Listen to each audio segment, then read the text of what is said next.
Welcome back to Seven Mountain Sports On Demand. I am your host, Kyle. Thanks for listening in, as you do every single Wednesday, here with Seven Mountain Sports On Demand on your podcast platform of choice, including the Radio Novo app.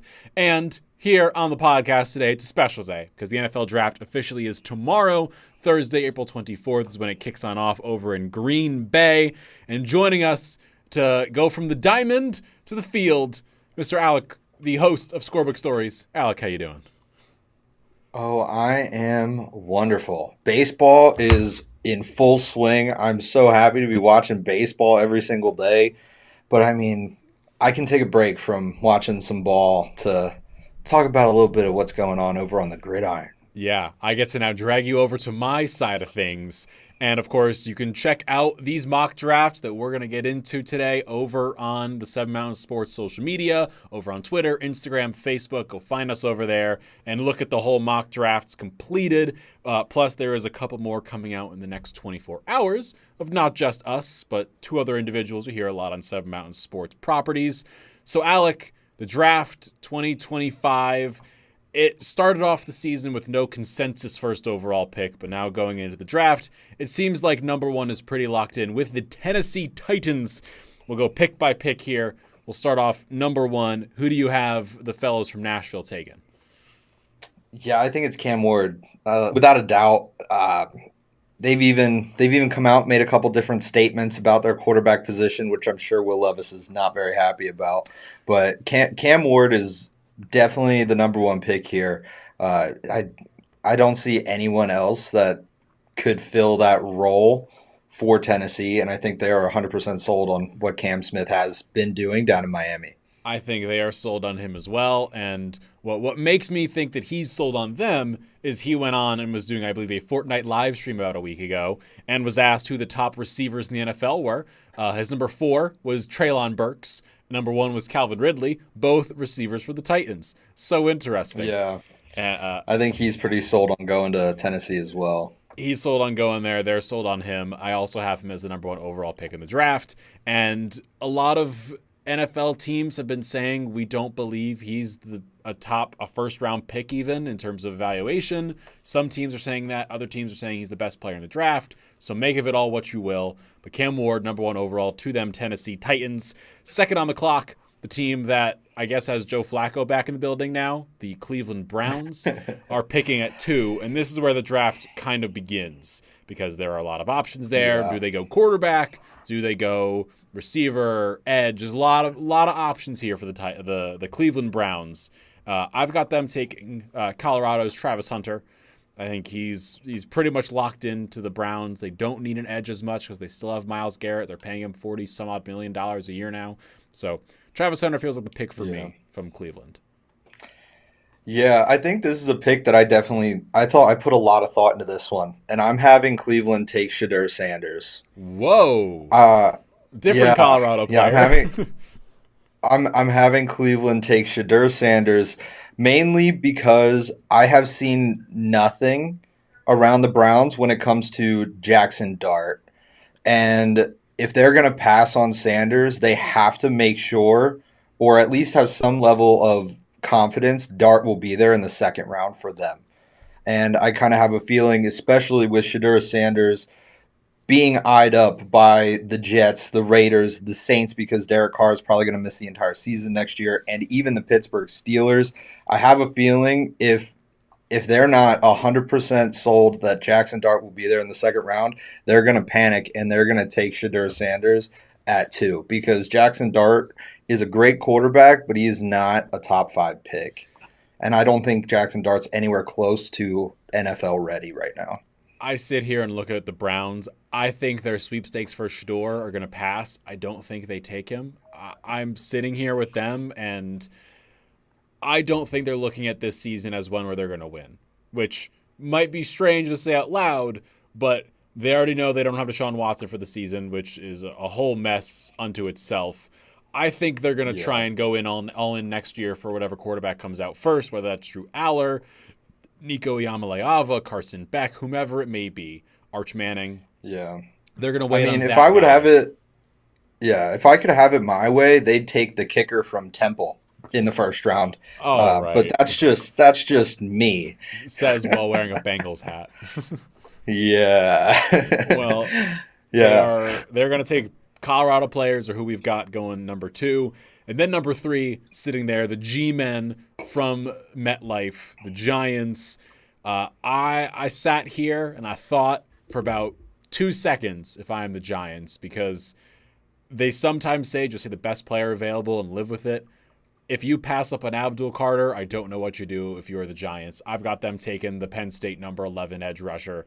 I think he's the best player in the draft. I think they would be fools to not take him 3rd overall. That is free money for a number 1 player in the draft. So Abdul Carter is who I got going to the G-men. Yeah, I don't. Oh, I we're have them going. taking Will Campbell from LSU. They just signed Russell Wilson and Jameis Winston. Everyone knows they're not the same player that they once were. But if you can give these guys time in the pocket, whoever ends up getting to be the starter, they're going to shred a defense. They've proven last year that they can do it given time in the pocket. Russell Wilson put up almost 50 points on the Bengals last year. Now, granted, the defense was not great, but with time in the pocket, that's what these two guys can do. And I think the Giants really need to fix their offense, or their head coach, their offensive coordinator, their GM will all be out the window. And Will Campbell, 6'6", 319 pounds, he's a guy that's going to keep those two off the ground for sure. And I think that's the angle the Giants need to take. Should they take Abdul Carter? Yes, I agree. He's the best player available, and he should be in a Giants uniform next year. But I think the Giants need to address that offensive line and make sure that Wilson and Winston stay upright in the pocket. See, that all makes sense, and that's logical, and that is the good track to be on. The problem is the Giants have another issue, which is Saquon Barkley. They let him go. They get rid of him, and he goes to the Eagles and becomes the all-time leading rusher in a full season of football and leads the Eagles to a Super Bowl. And if you are them sitting there, you need someone for your fan base to believe in, for jersey sales. Russ ain't it. Jameis ain't it. He is not that person. He's not that guy. I think Abdul Carter is. Close. He's got the Penn State connection in him. He also means that you put him and Dexter Lawrence and Brian Burns and Kayvon Thibodeau rushing a quarterback at any moment. That is an elite pass rush. You put them on the field. Mm-hmm. You get a quarterback next year. If someone gets unhappy, you trade for them. I think I feel confident enough in Russ to at least put up a manageable point total. If you can recreate what the Steelers did last season, start there and then build, I think you can't pass up an Abdul Carter. But to each their own. Yeah, and then they draft him, and once Abdul Carter comes around to get paid, he'll sign with the Eagles. Yeah, that makes sense. He did grow up in and around Philadelphia, so I don't disagree. Yeah. But going from Philly and New York up north and east to the land where I am from is New England. New England Patriots sitting there 4th overall. A lot of people have Will Campbell mocked to go to them at 4, but in your draft, he's gone already. So Will Campbell gone at 4. Who do the New England Patriots take 4th overall? I have heard his first name pronounced a couple different ways. Tataroa McMillan. I've heard it pronounced like 3 different ways, and I'm like, okay, which one is correct here, fellas? We need to narrow this down before draft. But yeah, I have McMillan going to the at 4. He's a very good wide receiver, and I don't think I can name a single wide receiver in England right now, so they probably need some help up there. They are sitting here right now. They paid Stephon Diggs about $60 million for the next 3 seasons. That's right. He just signed with them. They've got him. They've got the great Mac Hollins and his feet, and then Kayshon Boutte from LSU. That's not a bad option. I've got them sticking on the offensive side as well. I think you got to give Drake May some help on the offensive side of the ball. Who's the best offensive player left at this point? Ashton Jeanty. I don't think they believe enough in Ramondre Stevenson. I think he's okay. He's not great. But Ashton Jeanty is a game changer. A running back going fourth overall in this economy doesn't make sense. But if you are the Patriots, you just need someone. And Ted McMillan has some issues. And I think if you are them, you get the running back who can be an Alvin Kamara for you. And all of a sudden, he's a receiver as well. He's a dual threat. So I think Ashton Jeanty goes fourth overall to New England. It makes me mad because I want to see him on a team not named the Patriots because I despise them. Yes, I kind of like that. I didn't think about it because I saw a report that the Patriots organization was very in on Katron Allen. Mm-hmm. So once he decided that he was going to stay, I was like, all right, they're just going to wait till next year and grab him then and Yeah. add to get some wide receiver depth, and that's why I had him take McMillan.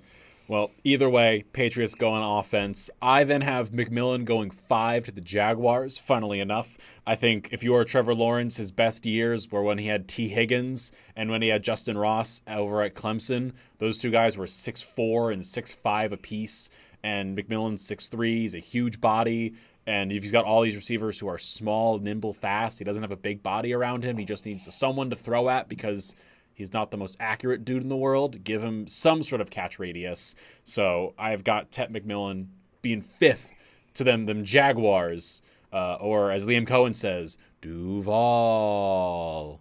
Yeah. I actually have Travis Hunter going to Duval. Mainly because I think the Jaguars are the best opportunity to allow Travis Hunter to play both ways. I think they need wide receivers, they need corners, and more so than the teams ahead of them. And I think that Jacksonville is going to be the place where he's going to be allowed to play both ways. And I genuinely believe if a team is not 100% sold on having Travis Hunter play both ways, they should not draft him.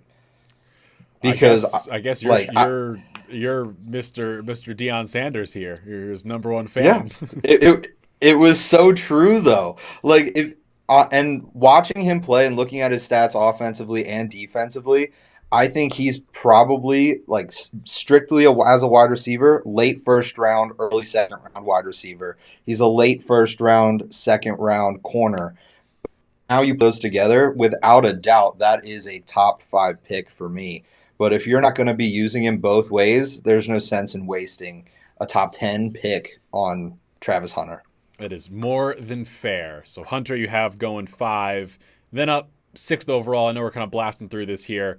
We're sitting here with the Raiders, as Chris Berman would say. I have them going D-line, D-interior. I got Mason Graham. He's a heck of a talent. He's going in the first round early. I've got him 6th overall slotted to the Raiders. They need more help on that D-line. Yes, they have the incredibly talented man off of the edge, and I just think Max Crosby's good. He needs help in the interior. Christian Wilkins is meh. Jonah Laulu is meh. I think they go take Mason Graham. You put him with Crosby. All of a sudden, you've got a 1-2 punch coming at you on the D-line that is second to none. Yeah, I think they need a lockdown corner, which is why I have them taking Will Johnson out of Michigan. I just think having a cornerback out there that's going to be plus in man, plus in zone, it's going to be a huge help for them. And I think he's the kind of guy that's going to come out and make an impact similar to that of Joey Porter Jr. and his name just escaped my head. I have no Diggs idea who you're from in Dallas. Mm-hmm. Like he's a guy that I think is going to come in and just make an impact right away out there on number 1s and number 2s on any given team. It's fair. It's fair. He will be. He's a lockdown corner for them. Their cornerback room has Eric Stokes, former first-round pick for the Packers, on it, and DeCamarion Richardson is also there as their number 2. So help necessary for them going the Michigan route for both of us. Sure.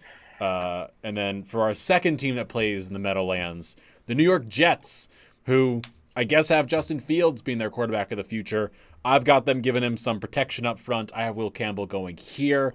I think you've got one man with Olu Fashanu on the O-line who you trust implicitly as one of the best pass blockers in the NFL. I think you added Will Campbell there. You added to that O-line. You build it up to the point where if Justin Fields isn't your guy, That's okay, because all of a sudden you've got Olu, Vera Tucker, Campbell on the O-line. You've got Garrett Wilson, Brees Hall, Rucker. Like, you have an incredible offense around you. So whoever the quarterback is you get in the future has the facilities to win going forward. Yeah, I have the Jets taking a tackle here too, just not Will Campbell because he's gone. I'm taking Armand Membo out of Missouri, 6'4", 332. He's really good on an island by himself against edge rushers.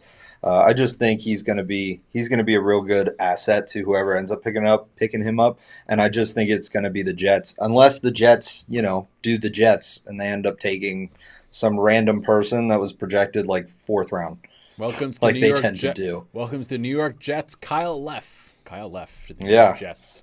And then moving to the 8th overall, we have our dual run of NFC South teams. The second one is the more interesting one to me, which we'll get to in a second. The Carolina Panthers. They need a lot of help everywhere. Alec, who do you have Yeah, they do. the blue and black taking? This is where I have Abdul Carter. I think he Heck is of going value. to. Yeah, he is at this point in my draft the best by a long shot left on the board, and the Panthers, they need every position, but when you need every position, you take the best player available, and that would be Abdul Carter. And him coming around the edge is, even in college, it was a spectacle. Like, he's so good, and I think he's going to be dominant on any team he goes to. But I think going down there to the NFC South, he's going to terrorize the entire division. Well, thankfully, I don't have him going to the Panthers, or else I would cry. I do have the Panthers going with an edge rusher, though. In this case, I have Jalen Walker, the edge rusher from Georgia, from the Bulldogs, going down to Carolina. He is a heck of a rusher, 6'1", 240, coming off the edge, was a linebacker for Georgia. He's a downhill guy. He's pretty good, pretty fast, big, strong. I think them taking him at number 8 is going to go on there. And then number 9, the pick right afterwards, the New Orleans Saints, my team, have been, always will be. I have the guy who's going to stop him, a man you have the Jets taking at 7, Armand Membo. I think he's the best tackle in this draft. I think Will Campbell's good. His arms and his size scare me a little bit, but Membo seems like a surefire thing. They've already got Talisi Fuaga. They took last year from Washington on the O-line if you're the Saints, and you're just trying to build for whatever's going to happen next year. If I'm the Saints, I know there's rumors of them going quarterback or trading up for a guy. I don't think Kellen Moore and this Saints team want to do that. They are sitting here. You've got talent with Olave at receiver, Juwan Johnson at tight end, and Kamara, of course, at running back. Kendre Miller's got talent. And Derek Carr, yes, done for the year. He's probably no longer a Saint. He's going to be traded at some point. And they want to build an infrastructure up. I don't think they're in love with any of these quarterbacks. I don't think they're in love with Cam Ward, Shedeur Sanders, Jackson Dart. I don't think they go best quarterback at 9. They go best player, which for them is Armand Membo. He fits the need for them at right tackle. Trevor Penning has been just a disaster at right tackle. He's gotten okay recently. I think he can move inside, be your left guard, go alongside Talisi Fuaga, Eric McCoy, Ruiz, and then you take Membo, put him at right tackle. You've got your O-line of the future.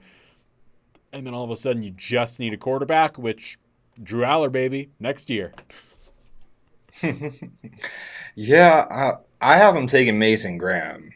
I just think having D-line help is going to be huge for the Saints. I don't know how many rushing yards they allowed last year, but they need help on the defensive side of the ball too. And with this draft being so stacked defensively, I don't know how you pass on some of these dudes.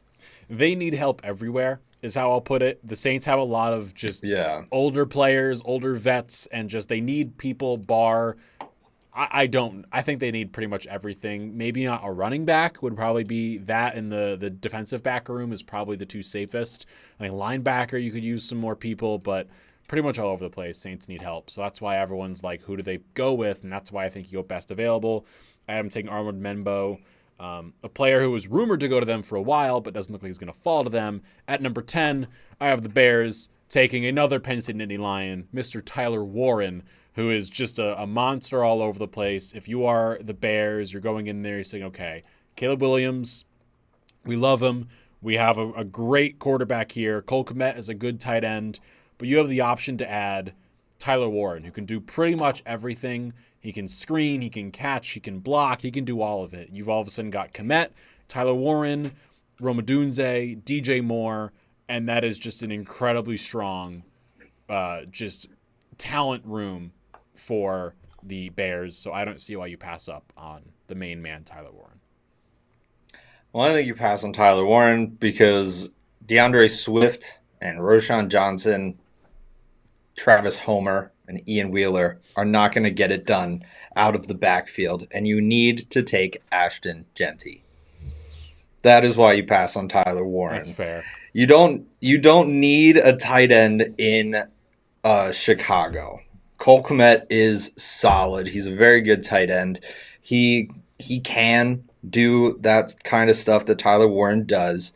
I don't think he can block as well as Tyler Warren does. Tyler Warren he's weird to me.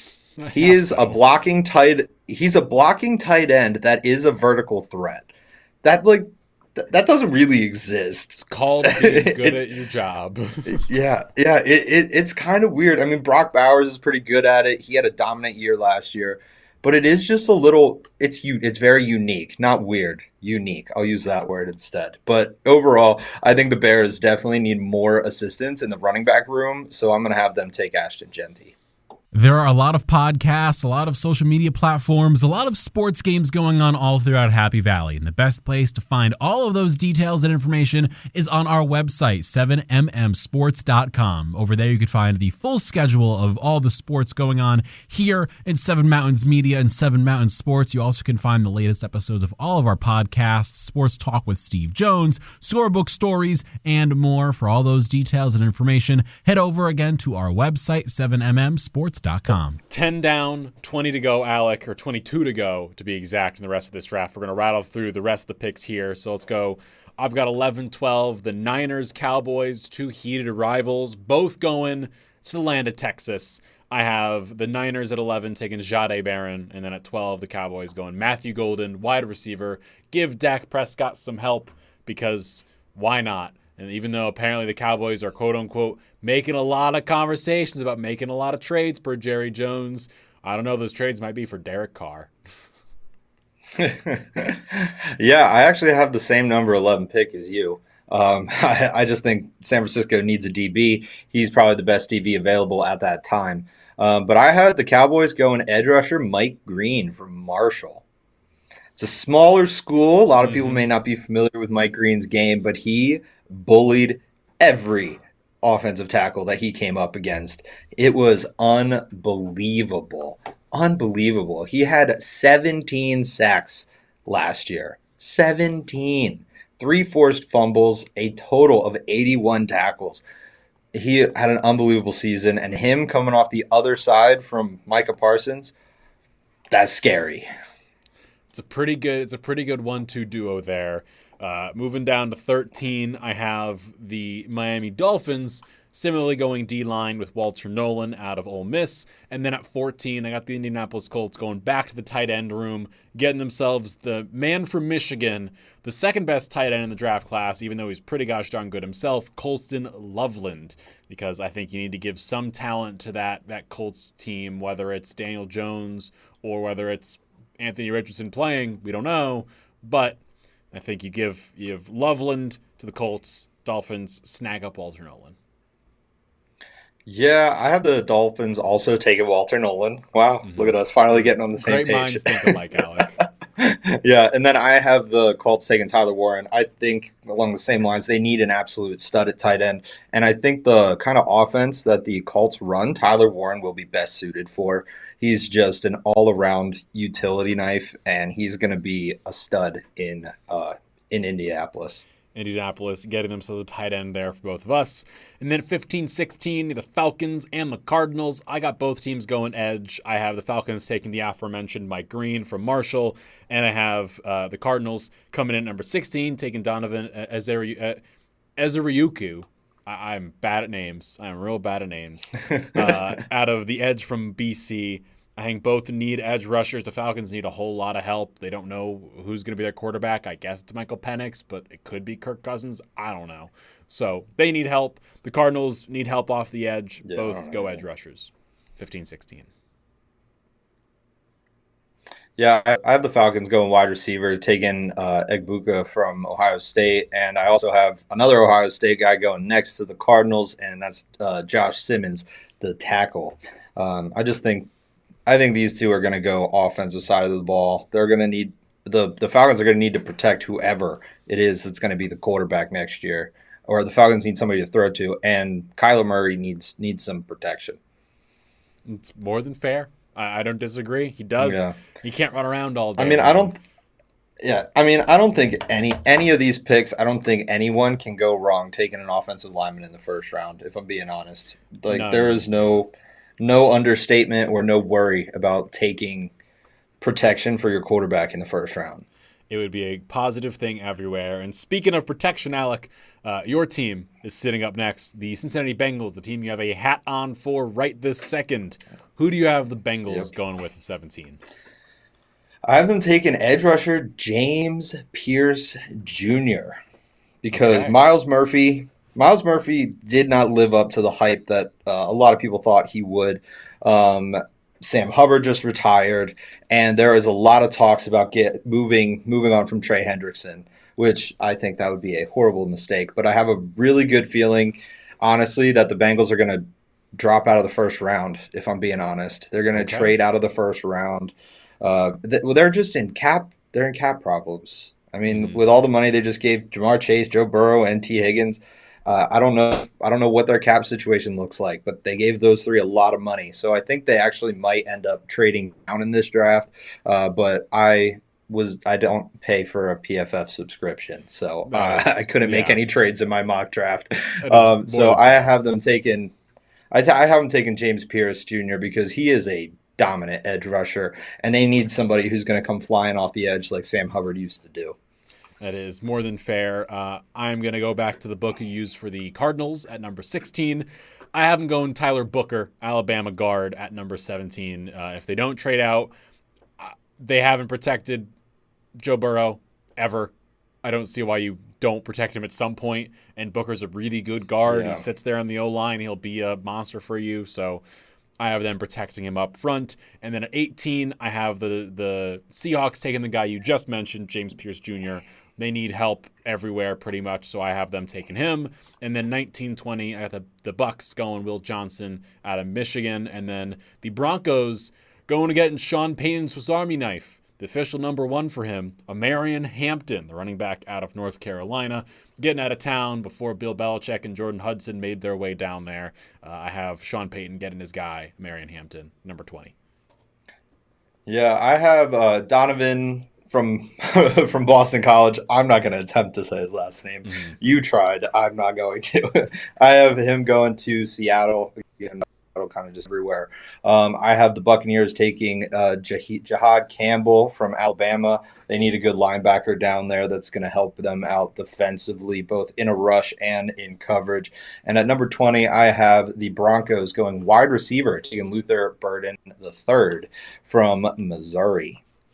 Just a good wide receiver that's he's going to make possession catches, and he's going to make some plays. Sports news happens almost every single second of the day, and the best place to keep up with all of the different sports news and content and the latest clips of all of our shows is over on our social media platforms. Find us on Twitter at Sports7MM, the numeral 7, so Sports7MM on Twitter or X, and then on Facebook at 7 Mountains Sports. Keep up with the latest content, news, and things going on here with 7 Mountains Sports and all things 7 Mountains Media. And then there were only 12 picks to go, Alec. We're going from one side of Pennsylvania to the other, the state we are both in right now, with the Steelers at 21.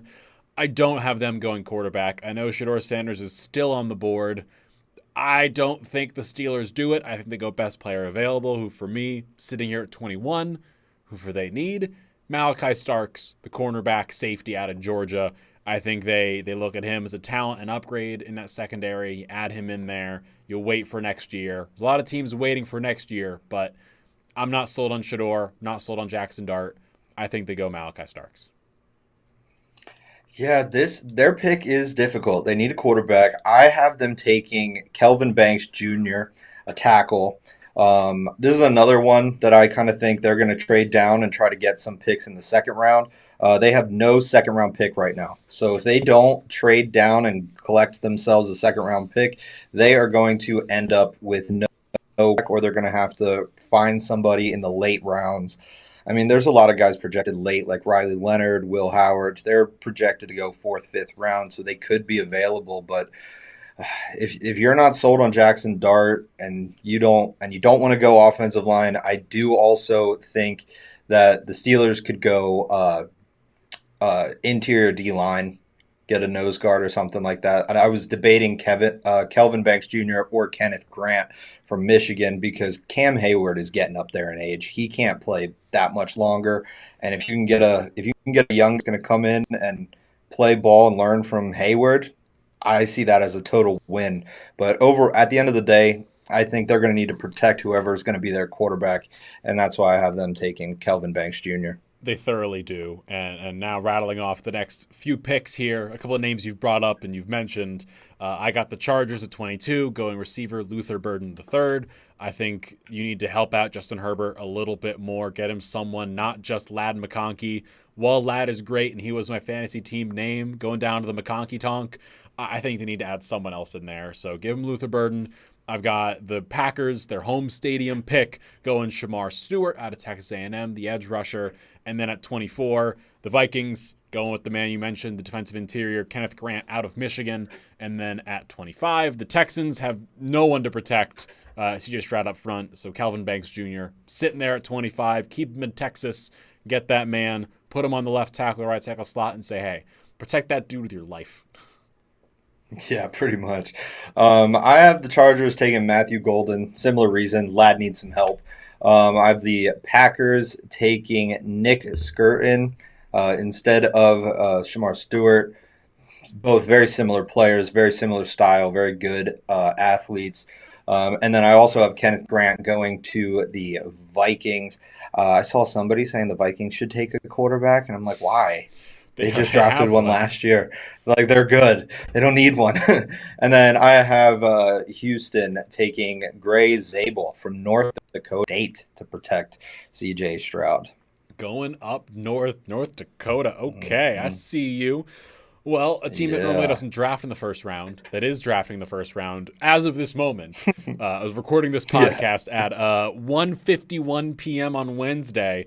I have them taking Jahad Campbell, linebacker out of Alabama. He's an incredible talent. He was projected to be a top overall pick going into the season, then didn't do as hot, but still they need linebacker help over there in LA. So I think Campbell goes to the Rams. The Ravens then take Nick Scorton out of Texas A&M, the aforementioned edge rusher. And then the Detroit Lions go back to the O-line shed, grab themselves Josh Connerly Jr. out of Oregon. And then to wrap up with 29, I got the Commanders thinking, you know what? Marshall Lattimore is cool. Not the same guy he was with the Saints. Let's go get Trey Amos out of Ole Miss. Yeah, the Rams taking Wilson Loveland out of Michigan. I think he's going to be the future tight end for the Rams. Higbee's getting up there in age. And I think Higbee's still a very solid player. So Loveland and Higbee could have a very similar dynamic to what the Philadelphia Eagles had when they got Dallas Goddard and then have like the Ertz Goddard thing set up. I think that would be very beneficial to this style of offense with the way Matt Stafford throws the football. I have the Ravens taking Starks out of Georgia. They need safety help for sure. And then the Lions, I have Shamar Stewart. I believe we just flipped both of them Basically. in our drafts. And then Washington is where I have Omarion Hampton going because I think he's going to be a young, fresh running back that is definitely going to impact this Commanders team very similarly to the way that Jalen Daniels did. Very smart pick. Very good pick for them there down in Washington. Now there are only three more to go. The three probably best teams in the NFL left at this point, which makes sense because they're picking at the bottom of the first round. If all players stay the same and no trades are made, I got the Bills taking the Yeah. speedster Maxwell Harrison, the corner out of Kentucky. I got the Chiefs going to the O-line, grabbing Josh Simmons, helping out Patrick Mahomes just a little bit. And then the Eagles wrapping up by going back down to Athens, Georgia, and taking Mykel Williams, the edge rusher there, because can never have too many edge rushers. Brandon Graham is now a retired man. Got to help out the D-line somehow, I guess. So why not go back to Georgia and get your, like, 8th Bulldog? Yeah, and I mean, and Sweaty's gone from Philadelphia too, so that's Lost going to Sweat. hurt them Milton a lot. Williams is gone on the interior. Graham's gone. Got to get some sort of protection there. Yeah. The Bills, I have them taking Benjamin Morrison out of Notre Dame. Similar reason. They need some corner help. I just think Morrison would be a better fit in Buffalo, especially when it comes to weather. I think that some of these teams may take into effect. If they have two corners that they like, but one's played in colder weather, they may take him, especially when it comes to Buffalo. And the Chiefs, their offensive line got exposed in the Super Bowl. Absolutely exposed. So if they don't draft an offensive lineman here, what are they doing? I really don't know. But I have them taking Josh Connolly Jr. out of Oregon. And the Philadelphia Eagles, Super Bowl champions, are taking a Georgia Bulldog, Jalen Walker. I have them taking Jalen Walker at 32. Because what else are there to draft from if you're in that Philadelphia Eagles front office? Let's be real. Is there any other school that you should draft from? If it ain't broke, don't fix it. If you want to take a look at our entire mock draft, you can do so right now over on the 7 Mountain Sports social medias, linked right below here. You can see them right now, 7 Mountain Sports Facebook, 7MM Sports Instagram, and Sports 7MM over on X or Twitter. Head over there, check both mine and Alex out. And then coming up tomorrow, we have 2 more mock draft being released, Jason Lord and the Steve Jones. All the mock drafts will be out tomorrow to go and visit and check on out. Alec, it's going to be a crazy day in Green Bay. We'll have some coverage of the Penn State guys when they get drafted over on the social medias as well. Sir, I will see you back on the diamond in the near future. Check out Scorebook Stories. Yes. Go visit my main man, Alec. Go listen in. Every single Monday, right here on the 7 Mountain Sports. Absolutely. Well, Alec, thanks for joining the studio today here with 7 Mountain Sports On Demand. I'm Kyle. That is Alec. We will talk to you another time. Again, listening every Wednesday as you always do. And check us out over on social media on Facebook, Twitter, and Instagram, and listen live on the Radio Novo app.